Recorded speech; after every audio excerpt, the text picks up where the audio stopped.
Il y a exactement 4 ans, le 13 novembre 2015, des islamistes abattaient lâchement 138 personnes en plein Paris.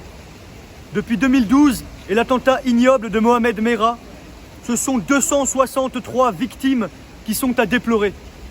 Des centaines de blessés, des familles détruites et des milliers de traumatisés. Parmi tous ces morts, l'on compte des étudiants et des professeurs.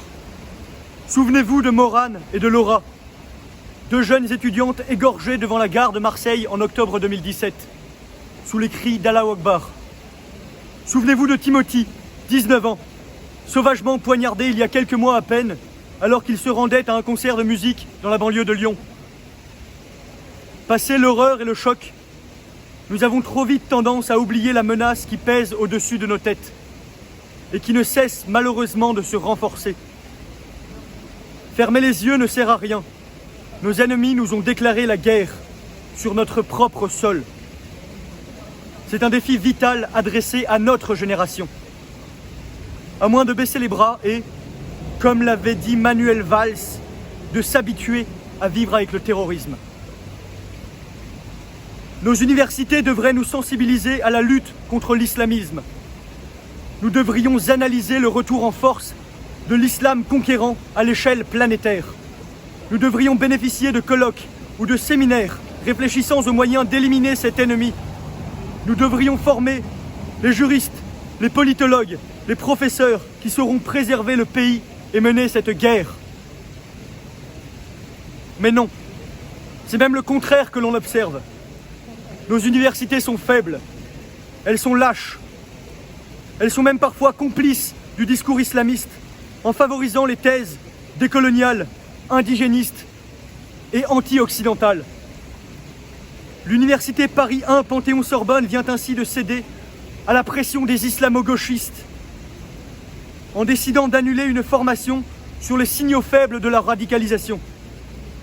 L'université de Cergy a fait retirer un formulaire de détection des individus intégristes suite aux protestations d'une poignée de professeurs et d'étudiants qui y voyaient de l'islamophobie.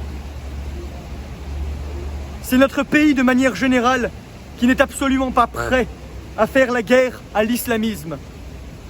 Ou plutôt, ce sont nos dirigeants, car le pays réel, lui, est prêt. Oui, nous sommes prêts à accepter une réduction de nos libertés si cela doit nous permettre d'éradiquer la menace djihadiste. Oui, nous devons en finir avec la religion des droits de l'homme qui met gravement notre peuple en danger. Et oui, nous devons en finir avec la repentance et le sentiment de culpabilité qui empêchent les Français et les Européens de se révolter contre ce qui leur arrive.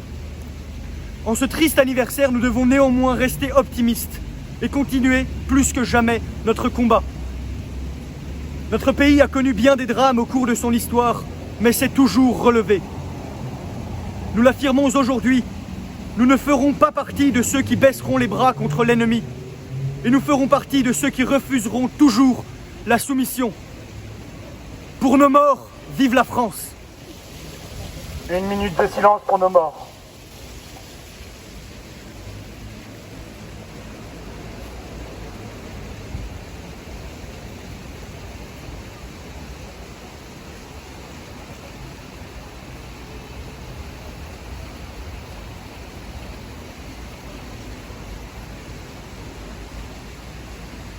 Allons enfants,